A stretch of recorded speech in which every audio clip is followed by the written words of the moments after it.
The fourth game of this series was played in the first international tournament of Famalicão. Before going into the moves of the game, I would like to tell you a bit about the story of it.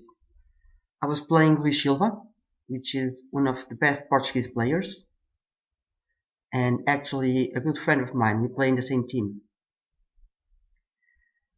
Before this tournament, I was in holidays and I went to Germany. And I got up at 3 a.m. to arrive in Portugal at time to play this tournament. And this was the first day of the tournament, so I was really tired because this was played at night at 9 o'clock, 9 p.m. And Luís Silva, like I said, is one of the best Portuguese players, and he had played a tournament in Barcelona like a month before, maybe, and he actually got his first international master norm. So I was expecting a very difficult game, and on the other end, I had nothing to lose because if I lost the game, it was a normal result, and the draw would already be very good. So going to the game, I played e4, and we got into the Najdorf. And all of this is very standard theory. And some years ago, I played castles, and after these moves, we reached this very theoretical position. It was a very interesting game, but I blundered in the end and lost the game. So this game I tried bishop d3, and now you should probably play bishop e6, and after castles, we get into the same line. But okay, black in this position plays castles, and it is not recommended in theory because now white can try g4. So the idea is if black goes bishop e6 and I go g4, now black can play d5 and is alright. But after castles, d5 is no longer an option, it just gives a pawn. So here he started thinking and came up with b5, which is actually a mistake because it's too premature. You can see that this diagonal is open to the rook, and the d5 square is very weak. Now this position was actually played a year ago, maybe 2 years, by Carlsen against Nakamura, and Nakamura played bishop e6, and after g5, h4. It was a very interesting game, and Carlsen had a really nice victory. He played brilliantly in this game, and it's better to handle this g4 like this. But okay, b5 was played, and I played g5, and now the knight can't come back to d7. That would be a blunder because queen d5 forces black to resign. Okay, you can try knight b6 first, bishop takes, and after this forced sequence, it looks like the queen is trapped, but knight d5 again forces black to resign. Going back, knight e8 was played, and I calculated some lines and played knight d5. So obviously the knight is very well placed in this weak d5 square. And this square is also very weak, b6, because this bishop and knight are controlling it. Okay, and I saw that, of course, black can just take a pawn. But my idea was that after bishop takes and queen takes, I have knight b6, and both pieces are hanging.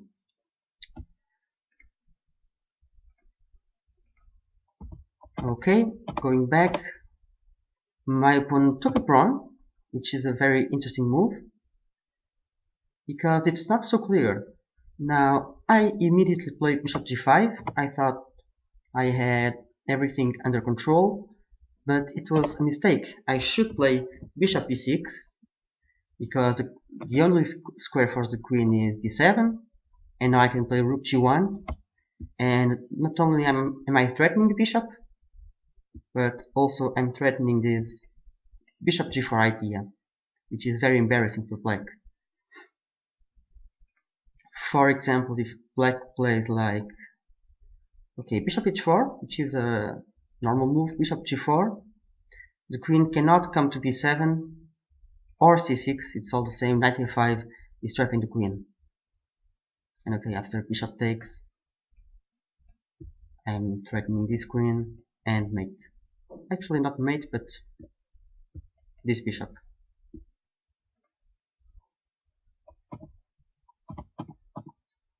So after bishop h4, bishop g4, black should play f5,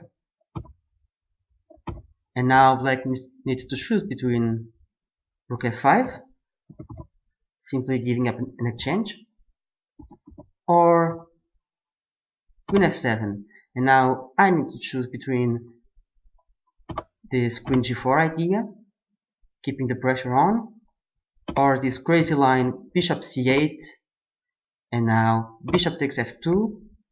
You can see that bishop takes f2 doesn't work because queen f2 is mate, so I need to play king d2, and now, well, bishop g1 is a possibility, maybe knight f6. There are lots of moves here for black, and basically white is doing very well, but you can see that you cannot know the result of the game evaluating this position. Anyway, this is what white should play. What I played was bishop takes g5, and after queen takes, I thought that knight b6 is okay, simply winning material. I saw that bishop b7, I take the rook, and now if he takes my pawn, trying to gain 2 pawns for the exchange, I simply play bishop f3. And if black tries to get tricky with queen f4, I can't take on e4, but I can play knight d2, and white's position is winning. I also spent some time calculating here queen f4 immediately, because now knight takes a8 is met by queen takes e4, and we have again this double attack. And of course I can play bishop f3 because the bishop is pinned. But I then realized that I can, instead of taking the rook, I can take the bishop, and I'm simply piece up. What I failed to realize was that after this knight b6, bishop e7, if I take the rook, black can simply recapture. And black only has a pawn for the exchange, so I simply stopped calculating and thought that I must be better, but it's actually very difficult to play. Black has a lot of initiative. You can see that this bishop is very active in this long diagonal. The f5 bird is coming, and the queen is also very active. So here I should already play something like queen d2, try to exchange queens, and if black does exchange, then the knight defends the pawn, and if black doesn't exchange, I'm going to castle long, and black might get a second pawn for the exchange, but at least I get some development. Instead I played queen d3, trying to hold to the pawn, but now f5 is a strong move. Of course I don't want to play f3 because queen h4 is very embarrassing for me, so I played bishop f3, and g5 is very strong because I can take on f5 or on d5 because e4 wins a piece. Probably even better was just to play knight f6, and after I defend the pawn like this, okay, I can take on d6, but you can see that this position is not very pleasant to play. Black simply has too many threats. So if I play knight e2 now, d5 is even stronger. But c5 in this position is also strong. Let me get rid of these arrows. Okay, and it forces me to play this queen e3 move, which is why maybe black should have played knight f6 first. Because now, after queen e3, if black doesn't exchange queens, then I'm taking the pawn on g5 probably, and gets an okay position. So he wants to win a pawn and trades queens, and now he takes e4. Now this position is very unbalanced. You can see that black has 2 pawns for the exchange, but white needs to develop. And after knight f6, it's not so easy to see how, because if I play something like long castles, then knight e5 is going to win this weak pawn. So here I thought for a while and came up with a4. Of course the idea is to take on b5, and if black just takes, then what was my idea again?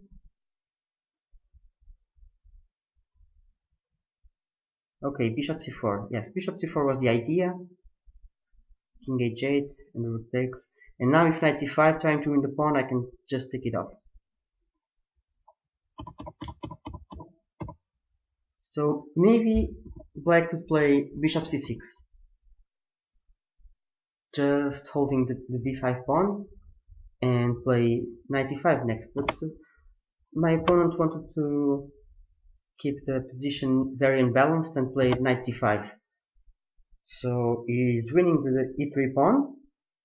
I mean, king f2 or king d2 are probably matched with rook d8. I mean, king d2 is met with rook d8, very annoying, and king f2 with f4, also very annoying. So I took on b5, winning a pawn, and now black takes, and now rook c1 is very passive, and after taking, well, black is just very well coordinated, and these 2 pawns are going to take some time to get rolling. So basically I played the only move, king d2, and now f4. Now this is already very unbalanced, and here I failed to see the best move. The best move was to simply take the pawn, but I was afraid that the knight would come out, maybe to g2, and after e3 check, this bishop on the long diagonal can sometimes capture my rook. What I failed to see was that with a knight on g2, the bishop can't take the rook. So there are some tactical points, you need to calculate some variations, but basically it is working for me. The position is close to equal. I mean, of course, it's not really a dead draw, because there are very moves you can play, and it's a very imbalanced position, and probably someone is going to make a mistake. But I played rook g1, which is a mistake because it loses a crucial tempo. After rook d8, f3, I'm losing my bishop. I mean, bishop d1, black simply plays f2, winning, and if bishop f1, then this is mate. So I thought about resigning in this position because I'm losing a piece and it is not very comfortable to defend, but I saw that knight e2 I could still play on. It was okay, the only move to play on, and it took the bishop, and I'm taking the pawn back, and now e3 is a very strong move. And here again I thought about resigning, because you can see that if I play knight b3, then bishop f3 is very strong. I can't even give the exchange because rook d1 is again mate. So I thought again for a while and decided not to resign, to keep fighting. I was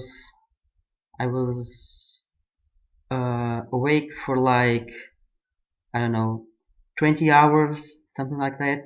I came from plane from Germany the night before and was really tired, but okay, I decided to keep playing and played bishop takes a6, which is again the only move if you want to keep the game alive. So it's and now probably the best move was rook f8. So you can see that the king is still a bit exposed, but my opponent's decision was understandable. He changed rooks, thinking that this handing would be completely winning, and now he played e4, which is maybe also a little premature, but it's okay because you just want to queen it. It's a very simple plan. I played b4. I need to get my pawns rolling if I want to get some counterplay. And after e3, I played king d3. With king e2, then after knight c6, I no longer have this b5 resource because knight e4 wins the b5 pawn. So that's why I played king d3 and knight c6, and now I have b5 because there is no knight d4 check winning b5 pawn. So knight b4 and king c3, which is the most logical move, actually loses to knight c5, and this knight is coming here and this pawn is going forward. So again, I found a move to keep the game alive. I found king e2, and in this position my opponent Luís Silva thought for 45 minutes, which was all the time he had. He eventually played in increment mode and failed to find a solution to this problem. Black is winning, but it's not easy to find a solution. So you might want to look for it, and I'm gonna stop the video now and come back with this position in the next video. Thank you.